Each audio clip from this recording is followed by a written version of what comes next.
Olá pessoal, no vídeo de hoje vamos falar sobre geração de superfície no fresamento. Então já se inscreve no canal, curte e compartilha e também não se esqueça de deixar o seu comentário. Eu sou Jonathan Venâncio e você está no canal O Mundo de Ferro.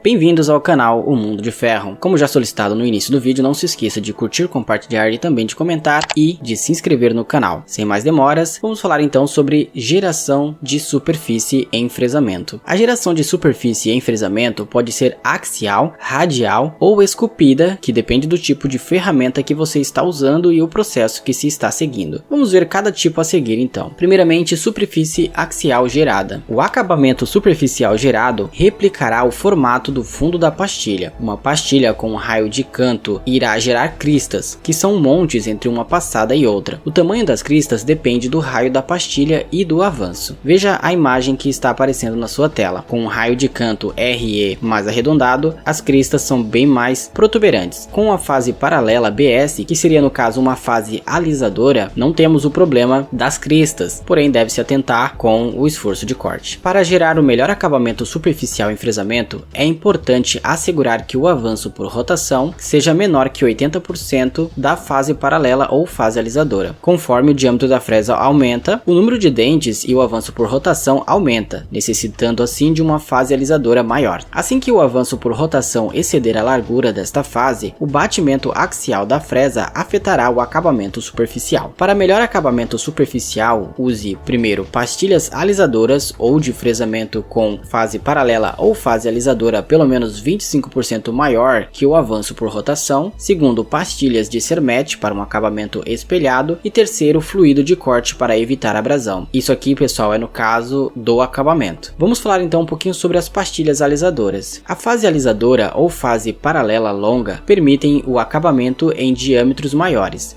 A pastilha alisadora é colocada abaixo das pastilhas standard, garantindo que seja ela a pastilha que gera a superfície, como você vê na imagem. O avanço por rotação máximo não deve exceder 80% da fase paralela ou fase alisadora. Veja que a fase alisadora de uma pastilha standard é bem menor do que uma fase alisadora da pastilha alisadora. E perceba que ela está 5 centésimos abaixo das pastilhas standards. Isso é porque ela tem que vir limpando esse material excedente para retirar então as cristas. Pastilhas redondas. As pastilhas redondas ou as pastilhas com raio de canto maior são extremamente produtivas, mas não irão gerar uma superfície de alta qualidade. Quanto maior o diâmetro da fresa, pior o acabamento superficial. Não tem muito o que fazer neste caso. Vamos falar agora sobre superfície gerada radialmente. Quando usar uma fresa de topo, uma fresa de canto a 90 graus ou uma fresa de facear de disco, uma superfície radial é gerada. Para uma superfície radialmente gerada, é a lateral da ferramenta